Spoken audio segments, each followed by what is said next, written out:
खास मुलाकात में हमारे साथ मौजूद हैं कैलाश मेघवाल। बात यहां पर हम करते हैं कि अभी कल ही सुना आपने भी कि गडकरी का कार्यकाल फिर से बढ़ाया गया, इसको लेकर आपका क्या कहना है? गडकरी साहब को जब अध्यक्ष बनाया गया तो ये सोचा गया था उस समय कि भाई एक ही टर्म के लिए उनको बनाया गया, लेकिन उनकी नेतृत्व क्षमता और राष्ट्रीय स्तर पर उन्होंने जो 3 साल तक अपना कार्यक्रम रखा, उसके आधार पर यह बात सामने आई कि उन्हें पुनः 3 साल के लिए अध्यक्ष पद देना चाहिए। इस पृष्ठभूमि में हमारे भारतीय जनता पार्टी के राष्ट्रीय उसमें विधान में संशोधन किया गया। तो व्यक्तियों के आधार पर जब निर्णय लिए जाते हैं तो कई तरह के प्रश्न भी पैदा होते हैं।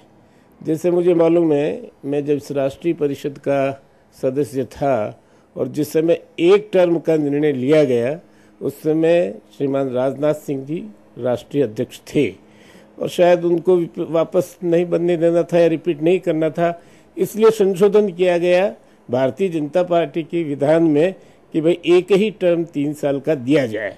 तो इस तरह से व्यक्तियों के आधार पर जो निर्णय लिए जाते हैं उनमें कहीं न कहीं प्रश्नवाचक चिन्ह लगते ही हैं। भैरव सिंह शेखावत का वो दौर देखा है जब भाजपा को राजस्थान में आपने जो जड़ें थी वो मजबूत की, ऐसे में भैरव सिंह शेखावत और वसुंधरा राजे दोनों में आपने क्या अंतर पाया?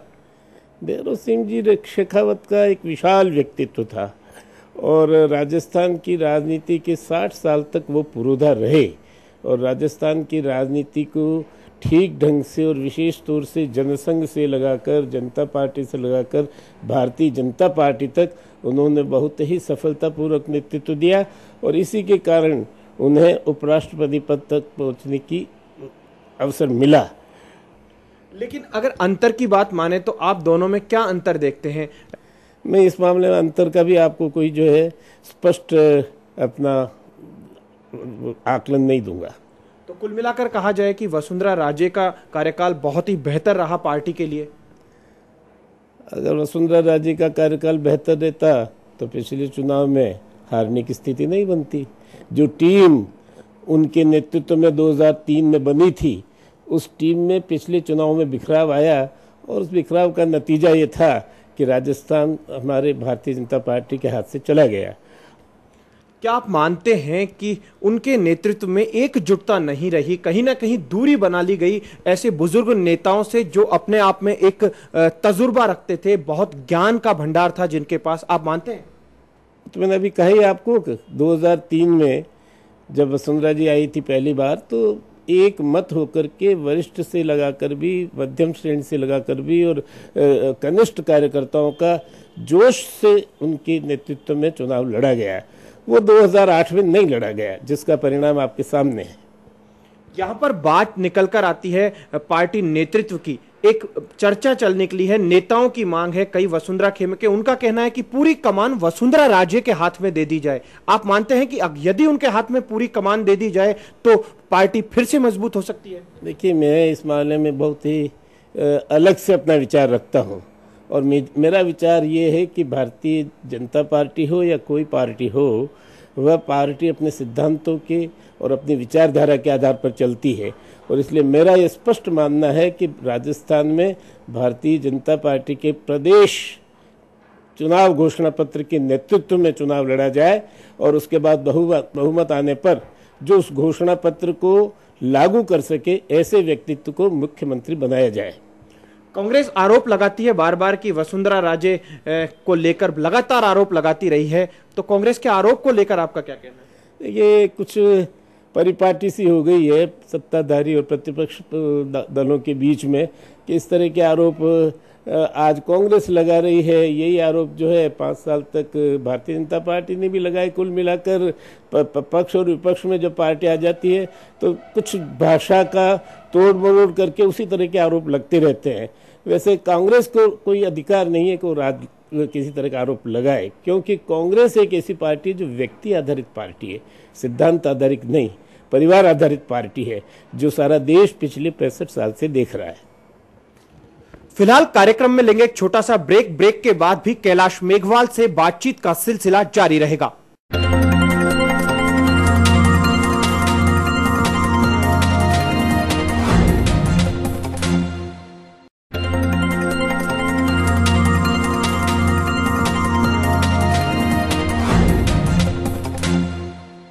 ब्रेक के बाद आपका फिर से स्वागत है। हम बातचीत कर रहे थे मेघवाल साहब से।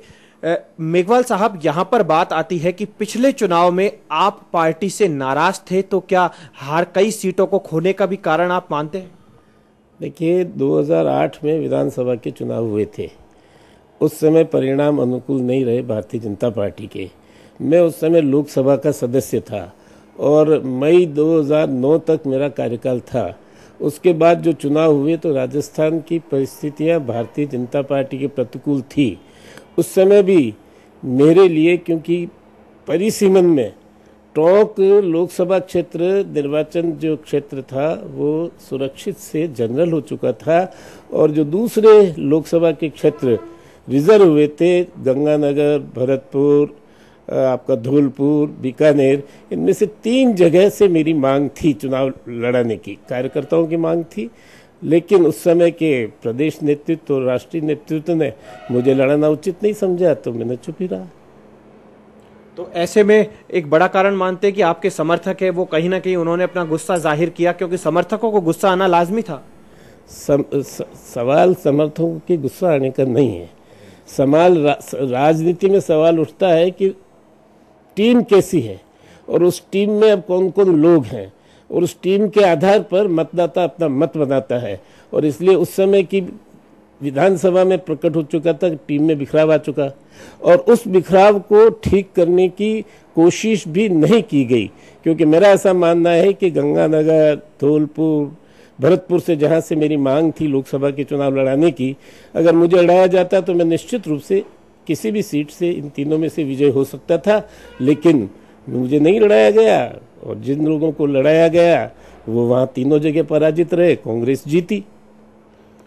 इस बार आपकी कहां से तैयारी है आगामी विधानसभा चुनावों को अगर देखें तो आगामी विधानसभा चुनावों को लेकर आपकी क्या तैयारी है इस बार? इस बार मैं चित्तौड़ जिले के कपासन विधानसभा क्षेत्र से चुनाव लड़ने की दावेदारी करूंगा, और उसी दावेदारी करने की दृष्टि से मैंने अपना स्थायी निवास कपासन विधानसभा क्षेत्र के भोपाल सागर जो है वहाँ पर बना लिया है, और वहाँ पर अभी मैं अपने राजनीतिक कार्यक्रम और राजनीतिक सक्रियता में लगा हुआ हूँ। तो आपके अगर इन दिनों आपका कार्यक्रमों की अगर बात करें तो इन दिनों आप ज्यादातर व्यस्तता कहाँ रखते हैं? पार्टी के कार्यक्रमों में भी जाना होता होगा तो, या फिर दिल्ली? ओवरऑल अगर अपना बिजी या व्यस्तता शेड्यूल की बात करें तो क्या कुछ रहता है? 2009 के बाद जब मैं सांसद नहीं रहा और उसके बाद राष्ट्रीय नेतृत्व ने मुझे राष्ट्रीय परिषद का सदस्य भी नहीं रखा, कोई उत्तरदायित्व नहीं दिया, और प्रदेश में भी कोई विशेष उत्तरदायित्व की स्थिति नहीं बनी, तो मैंने अपने आप को शेड्यूल्ड कास्ट में राजनीतिक जागरूकता लाने के लिए लगा दिया, और विशेष तौर से मेरे मेघवाल समाज में, क्योंकि आज जातीय हकीकत हो चुकी है। और मेरा ऐसा विचार है कि मेघवाल समाज राजस्थान का सबसे बड़ा समाज है, उसमें राजनीतिक जागृति लाई जाए, और उस राजनीतिक जागृति के आधार पर ही हम मेघवाल समाज से दूसरा जो है हमारी अनुसूचित जातियां हैं उन सबको भी एकत्र करके, और अभी तक जो एक पिछलग्गू राजनीति अनुसूचित जातियों की रही है उसको हरावल में लाने का मेरा प्रयत्न रहा है, और मैं लगातार इस दृष्टि से सक्रिय रहा हूँ। भारतीय जनता पार्टी की दृष्टि से मैं अब सक्रिय होना चाहूँगा, और चूँकि आज जिस तरह का वक्तव्य आया है, जैसा सोच बना है, अखबारों के हिसाब से मालूम पड़ा कि भाई पुराने लोगों को फिर से सक्रिय किया जाएगा, जिसमें मेरा भी नाम एक अखबार में मैंने पढ़ा है।